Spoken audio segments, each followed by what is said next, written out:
महाराष्ट्राची लोकशाही गुजरातच्या ईव्हीएम मध्ये अडकते का, असं काहीतरी ट्विट आहे तुमचं आणि एक व्हिडिओ त्याच्या खाली ट्विट दिसतो. गेल्या काही दिवसांपासून असंच ट्विट करत आहे की महाराष्ट्राची लोकशाही ही गुजरातच्या ईव्हीएमच्या विळख्यामध्ये अडकते का काय, असा प्रश्न जसा मला पडलेला आहे तसं महाराष्ट्राच्या तमाम जनतेला पडलेला आहे. त्याच्यातून बऱ्याच काही माहिती मी लोकांसमोर तिथं आणलेली आहे. प्रत्येक माहितीचा शहानिशा ही कोणाला करता येईल, त्यात काय करायला हरकत नाही. फक्त लोकातली चर्चा मी सोशल मीडियाच्या माध्यमातून अजून जास्त लोकांपर्यंत घेऊन चाललेलो आहे. तुम्ही टपरीवर जावा, लग्नात जावा, सुखदुःखात कुठेही जावा, जिथे लोक आहेत आणि त्यांना फक्त विचारा की जो निकाल या महाराष्ट्रामध्ये लागलेला आहे तो स्वीकारण्यासारखा आहे का. लोकच तुम्हाला सांगतील काहीतरी गडबड आहे. आता आमचं फक्त मत एवढंच आहे, लोकशाही जिवंत ठेवायची असेल ती काय गडबड आहे याच्यावर शहानिशा कुठे ना कुठेतरी होण्याची जरूरत आहे आणि त्यासाठी इलेक्शन कमिशननी पुढाकार घ्यावा. दिल्लीत बैठक होते दादा, 3 ते 4 दिवस झाले आज निकाल लागून. राज्याचा मुख्यमंत्री पदाचा चेहरा ठरत नाहीये. एकनाथ शिंदेंनी माघार घेतल्याचं सरकत जमा झालंय. मग आता कोण होईल राज्याचा मुख्यमंत्री आणि लवकरात लवकर व्हावं अशी इच्छा आहे का आमदारांनी, एक सामान्य नागरिक? अजित पवार देखील आज दिल्लीत गेलेत आणि देवेंद्र फडणवीसांच्या नावावर शिक्कामोर्तब होतं असं समजतं. नाही, विषय एवढाच आहे की ऑप्टिक्स जर तुम्ही बघितलं, महाराष्ट्र हे राज्य या देशातलं सर्वात विकसित राज्य आहे. ठीक आहे, जो विकास काँग्रेस, राष्ट्रवादी आणि आपल्या विचाराच्या काळामध्ये होत होता तो विकास कुठेतरी आता कमी झालेला आहे. पण जो कुठला निर्णय पूर्वी घेतला जात होता तो महाराष्ट्रामध्येच घेतला जात होता.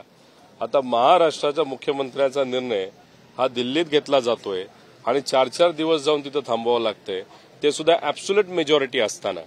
म्हणजे बीजेपीला 132 आमदार त्यांचे निवडून आलेले आहेत.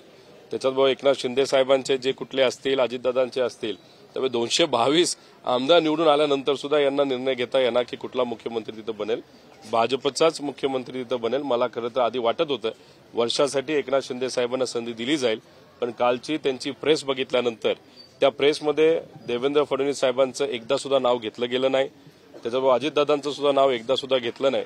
नाव फक्त कुठले घेतले गेले तर मोदी साहेबांचं आणि अमित शाह साहेबांचं. ती प्रेस अख्खी बघितल्यानंतर एक गोष्ट खरी आहे की एकनाथ शिंदे साहेबांना संधी दिली जाईल असं वाटत नाही. कदाचित केंद्रात ते मंत्री बनतील आणि उपमुख्यमंत्री त्यांच्या चिरंजीवाला इथं संधी दिली जाऊ शकते असं वाटतंय. पण बीजेपीचाच मुख्यमंत्री बनेल. आता देवेंद्र फडणवीस साहेब बनतील का अजून एखाद नाव जे चर्चेत आहे ते बनेल हे आपल्याला मात्र सांगता येणार नाही. दुसरीकडे अजित पवारांनी पण दावा सोडलाय का? कारण अजित पवारांचे नेते कालपासून असं म्हणतात की दादा व्हावं ही इच्छा आहे, पण महायुती ठरवेल किंवा भाजप ठरवेल. मग दादांचाही चान्स गेलाय का असं म्हणतात? दादा होत असतील तर मी दादांचं सुद्धा अभिनंदन करेल, शुभेच्छा देईल. फक्त खरंच केलं जाणार आहे का आता आज नाही तर उद्या फक्त आपल्याला थांबायचंय, बघू काय होतंय. आणि जर खरंच त्यांना मुख्यमंत्रीपद दिलं, स्वतः जाऊन फुलाचा गुच्छ मी त्यांना देईल आणि त्यांचं अभिनंदन करेल आणि मी स्वतः त्यांचं दर्शन घेईल. माझे काका म्हणून, मी पुतण्या म्हणून, पार्टी म्हणून नाही पण फक्त पुतण्या म्हणून, बाकी काही वेगळं त्यात नसणार. हे मुख्यमंत्री पदाचं झालं. दुसरीकडे विरोधी पक्षनेता सुद्धा महत्वाचं पद आहे. 10% आमदार लागतात. 29 आकडेवारी होते. काय ठरलंय? रोहित पवारांचं देखील विरोधी पक्षनेतेपदासाठी नाव समोर येते असं काही खलबत झाली आहे? अजून बरेच नेते महाविकास आघाडीमध्ये आहेत जे वयाने आणि अनुभवाने माझ्यापेक्षा कितीतरी सिनियर आहेत. ठीक आहे, कदाचित काही प्रमाणात मी आक्रमक असेल, पण जो काही अनुभव आहे तो सुद्धा गणला जातो. त्यामुळे आमचा जेव्हा गट केला जाईल, ज्याच्यामध्ये महाविकास आघाडीचा एक गट केला जाईल, त्याचा एक नेता हा विरोधी पक्ष नेता नक्कीच होऊ शकतो. पूर्वी सुद्धा जेव्हा आदरणीय पवार साहेबांचे 43 आमदार हे निघून गेले होते त्यावेळेस इतर पक्षाला विश्वासात घेऊन पवार साहेब हे विरोधी पक्ष नेता झाले होते. तशी आता सुद्धा परिस्थिती होऊ शकते, पण मात्र ते कोण होणार हे बघावं लागेल. दादा, अवधूत वाघ म्हणून एक भाजपचे प्रवक्ते आहेत, त्यांनी ट्विट केलं की फडणवीसांना मुख्यमंत्री नाही केले तर हजारो कार्यकर्ते जाळून घेतील महाराष्ट्रात. असं कोणी करू नये.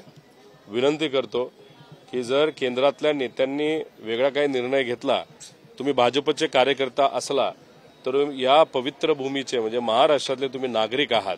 त्यामुळे कुठल्याही पक्षाचं तुम्ही असलं तरी चुकून सुद्धा स्वतःवर रॉकेल नाहीतर तुम्ही पेट्रोल टाकून घेऊ नका. शेवटी महाराष्ट्र आहे, त्यामुळे पक्ष बाजूला ठेवा. उगाच ट्विट करायचं म्हणून कुठेही ट्विट करू नका आणि करायचं म्हणून काय चुकीचं करू नका. जर करण्याचा विचार तुमच्या मनामध्ये आला तर फक्त तुमच्या आईवडिलांचा विचार पहिल्यांदा करा, नेत्यांचा दुसऱ्यांदा करा. कारण का आईवडील हे अशी लोक आहेत ज्यांनी कष्ट करून तुम्हाला मोठं केलेलं आहे, तुम्हाला शिकवलेलं आहे. नेते कदाचित आज तुम्हाला लय भारी वाटत असतील, पण बरेच नेते फक्त आपला वापर करून घेतात. काही निर्णय घेण्यापूर्वी आई वडिलांचाच विचार तुम्ही करावा, कारण कदाचित भाजप एक वेगळा चेहरा मुख्यमंत्री पदाला पुढे आणू शकतं अशी संभावना नक्कीच आहे. सर मगाशी तुम्ही म्हटले असं वाटतंय का मला देवेंद्र फडणवीस यांना महायुतीत विरोध होतोय नावाला, असं एक चित्र वाटतंय का? कारण 5 दिवस झाले आज दिल्लीत बैठक होतीये, सध्या त्यांनी फक्त भाजप आग्रह की देवेंद्र फडणवीस यांना नाही, महायुतीमध्ये आता एकनाथ शिंदे साहेबांच्या पक्षाला वाटणार एकनाथ शिंदे साहेब मुख्यमंत्री झाले पाहिजे, दादांच्या पक्षाला असं वाटणार दादा मुख्यमंत्री झाले पाहिजे. आता भाजपमध्ये सुद्धा 40 लोकांना असं वाटतं की देवेंद्र फडणवीस साहेब मुख्यमंत्री झाले पाहिजे, पण असे काही लोक असतील त्यांना वाटत असेल दुसरं कोणीतरी झालं पाहिजे. त्यामुळे गटतट पक्षामध्ये पण असतात आणि युतीमध्ये सुद्धा आहेत.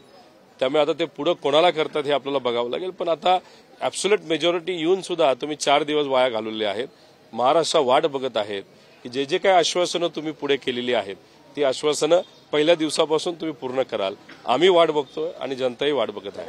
ईव्हीएमवर तुम्ही वारंवार संशय व्यक्त करताय, अनेक नेते व्यक्त करतायत, परंतु छगन भुजबळ म्हणतायत की ईव्हीएम मध्ये घोटाळा असता तर माझं मताधिक्य 1 लाखाच्या पुढे गेलं असतं. म्हणजे जर ईव्हीएम मॅनेज झालं असतं तर मग त्यांचं मताधिक्य 1 लाखाच्या पुढे गेलं असतं असं जर त्यांनी म्हणलं असेल, एक तर मी त्यांचं अभिनंदन करतो की तिथं ते निवडून आलेले आहेत आणि मग त्यांचं ईव्हीएम मॅनेज झालं नाही म्हणून त्यांना 26,000ची लीड आली असं त्यांचं मत असेल तर कदाचित मग त्यांच्या नेत्यांचंच वेगळं काहीतरी मत असू शकतं.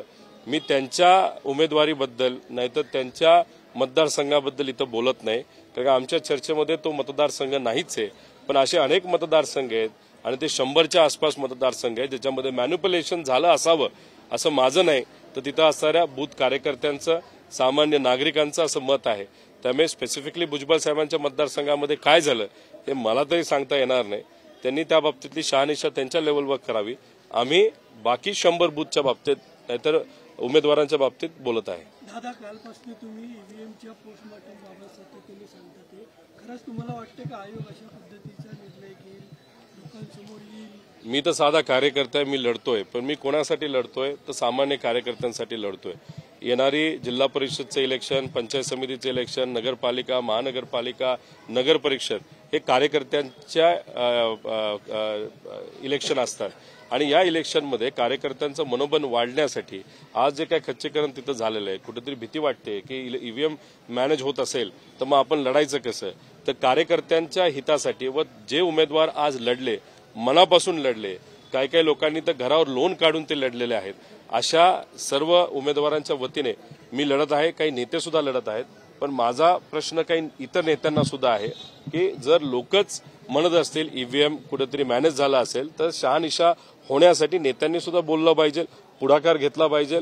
आणि तो पुढाकार जर नेत्यांनी तिथं घेतला तर 100% मला असं वाटतं की इलेक्शन कमिशनला हे ऐकावंच लागेल आणि मशीनचं पोस्टमॉर्टम हे तुमच्या सगळ्यांच्या माध्यमातून म्हणजे मीडियाच्या मदतीने लोकांपर्यंत जाईल आणि खरं काय खोटं काय हे लोकांपर्यंत आल्यानंतर येणारं प्रत्येक इलेक्शन हे ताकदीने लढायला आम्ही सगळेजण तयार आहोत. आता महाविकास आघाडीच्या बाबतीचा एक प्रश्न आहे. खरं तर तो प्रश्न आता निवडणुकीनंतर असं काही हे नाही, पण अंबादास दानवेंचं एक विधान आहे की मुख्यमंत्री पदाचा चेहरा जर उद्धव ठाकरेंना केला असता तर महाविकास आघाडीचे 5 ते 6% मतं वाढली असती. असं काही असू शकलं असतं की चेहरा जर कुणाचा दिला असता तर? आता आमची चर्चा वेगळ्याच लेवलला तिथं सुरू आहे. खरं तर राष्ट्रवादी शरदचंद्र पवार या पक्षातल्या काही उमेदवारांनी सांगितल्यानंतर आम्ही तिथं ईव्हीएम बद्दल बोलायला लागलेलो आहोत. आता त्यांच्याच उमेदवारांनी त्यांना त्याबद्दल काय बोलले हे मला सांगता येणार नाही. त्यामुळे आज जे काय ते बोलत आहेत ते खूप रेलेव्हंट आहे, नाही तर महत्वाचं आहे असं मला वाटत नाही.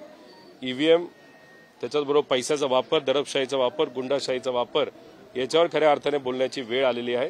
ठीक आहे, बोलता बोलता ते बोलून गेले असावेत, पण उद्या जाऊन आपल्याला कशासाठी लढायचं आहे यासाठी सर्व महाविकास आघाडीच्या नेत्यांनी एकत्रित येऊन ठरवलं पाहिजे आणि त्यासाठी लढलं पाहिजे.